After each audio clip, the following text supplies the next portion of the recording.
সেই কষ্ট শোনা, দিন যা না কিছু না, ভাত পাই না, আর চোল পড়লে মানুষের বাড়ি থাকা কত কষ্ট শোনা, সেই কষ্ট দিন যা, সেই কষ্ট।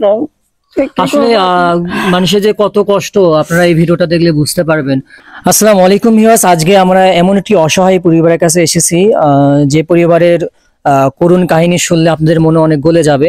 আজ আমরা এমন একটা পরিবারের কাছে এসেছি, দেখেন এনারা হচ্ছে দুই বোন। এই যে দেখেন এনারা দুই বোন, ইনি হচ্ছে বড়, ইনি হচ্ছে ছোট। দেখেন এই বড় বোনের তার কিন্তু স্বামী নেই, তার কিন্তু কোনো ঘর নেই, কেউ নাই, তাই কিন্তু দেখেন তার ছোট বোনের বাড়িতে আসে, কিন্তু এখানে আসে। তো দাদি আপনার নাম কি? আলেফা। আলেফা। তা আপনার স্বামী কবে মারা গেছে? মোরা মেলা দিন হচ্ছে শোনা, অনেক দিন হচ্ছে, অনেকদিন হচ্ছে। অনেক দিন হচ্ছে। তা আপনার সংসার কেমনে চলতেছে? সংসার বানা কত মানুষের না চা চিনতে টেকা পয়সা দেয় না, দেয় এলে করে দিন যায় শোনা, কেন করে দিন যায়, যার চল পড়লে শোনা তার দিন যায়, তার কষ্টই সেই কষ্ট। তো আপনি তো অনেক কষ্ট, তাহলে আপনি তো ঠিক মতো ইয়ে করতে পারতেছেন না, অনেক কষ্ট। নামাজ পড়ি বাবা, তার মানুষের চা চিনতে না খাইলে মানুষের বাড়ি কাম করবে গেলেও হয় না, চা চিনতে খাই, কি করবো এখন বুদ্ধি আছে, যেহেতু কেউ নেই। আমার কেটা আছে দুনিয়ার শোনা, বাপ নেই, মাও নেই, কেউই নেই শোনা, ভাইয়েরাও শুদ্ধ মরে গেছে, যাকে গেলা কর, সেই দুঃখ শোনা। তাহলে এখন আপনারা দয়া না করলে আমি কুটি পাবো শোনা, দয়া না করলে হবি, সেই কষ্ট শোনা, দিন যা না কিছু না, ভাত পাই না, আর চোল পড়লে মানুষের বাড়ি থাকা কত কষ্ট শোনা, সেই কষ্ট দিন যা, সেই কষ্ট।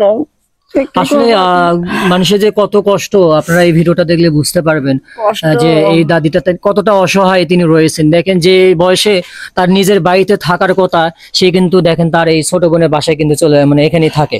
তো দাদি আপনার কথা বলে, ইনি হচ্ছে আপনার বড় বোন না? তো আপনার বড় বোন, আপনি ছোট, ইনি হচ্ছে আপনার বড় বোন। তো আপনার এই বড় বোন আপনার বাড়িতে মানে থাকতেছে, মানে তার কি হয়েছিল কাহিনীটাকে একটু খুলে বলেন তো।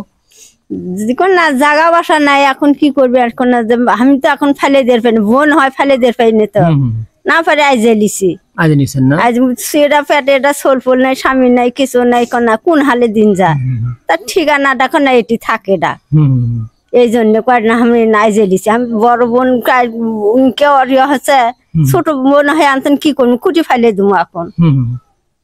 আসলে দেখুন মানুষ কতটা অসহায় হলে তার নিজের বাড়ি ঘর নাই, যার কারণে দেখেন এই দাদি সে কিন্তু তার এই ছোট বোনের বাড়িতে কিন্তু আছে। তো আপনাদেরকে আমি ঘরটা দেখে আসুন না, তার ঘরটা দেখুন, তার ঘরটা কিন্তু কিছুই নেই, তার ঘর এই দেখেন সম্পূর্ণ ভাঙাচোরা।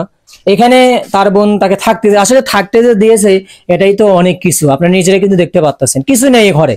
তাহলে আমরা যে বসবাস করি আমাদের ঘরে কত কিছু রয়েছে, অথচ এই অসহায় এই মহিলার ঘরে দেখেন কিছুই নেই। তো তার যদি একটা ঘরের ব্যবস্থা হয়ে যেত, কিংবা তার যদি থাকা খাওয়ার একটা ব্যবস্থা হয়ে যেত, তাহলে সে কিন্তু আর এরকম অন্যজনের বাড়িতে থাকতো না। এতটা অসহায় তিনি, সেটা আসলে বলে বোঝার মতো না। তার যে কতটা কষ্ট আপনারা নিজেরাই দেখতে পাচ্ছেন, তিনি কতটা অসহায় ভেতরে সে কিন্তু রয়েছে। আমরা অনেক বিত্তবান মানুষ যারা রয়েছেন, আপনাদেরকে একটা বিষয় বলবো যে এরকম অসহায় যে মহিলা যারা আছে তাদেরকে অবশ্যই আপনারা সাহায্য করবেন। তো আমরা তো অনেক সাহায্য অনেক জায়গাতেই করি, অনেকে হয়তো ঠিক মতো কথাই সহযোগিতা করতে হবে এই বিষয়টা হয়তো আমরা জানি না। তো এরকম অসহায় মানুষ, বয়োজ্যেষ্ঠ মানুষকে আপনারা সহযোগিতা করবেন, আমরা তাদের নাম্বার দিয়ে দিব, আপনারা চাইলে তাদের সাথে কথা বলে নিজেরা এসে দেখতে পারেন, কিংবা তাদের আমি বিকাশ নগদ এগুলো নাম্বার দিয়ে দিব, যতটুকু পারেন তাদেরকে আপনারা সহযোগিতা করবেন। তো আপনারা যারা আমার এই ভিডিওটা ইউটিউব থেকে দেখতেছেন, অবশ্যই আমার চ্যানেলটা আপনারা সাবস্ক্রাইব করে নেবেন, আর ফেসবুক পেজ থেকে দেখলে অবশ্যই আমার চ্যানেলটা আপনারা ফলো করে দিবেন। ধন্যবাদ সবাইকে।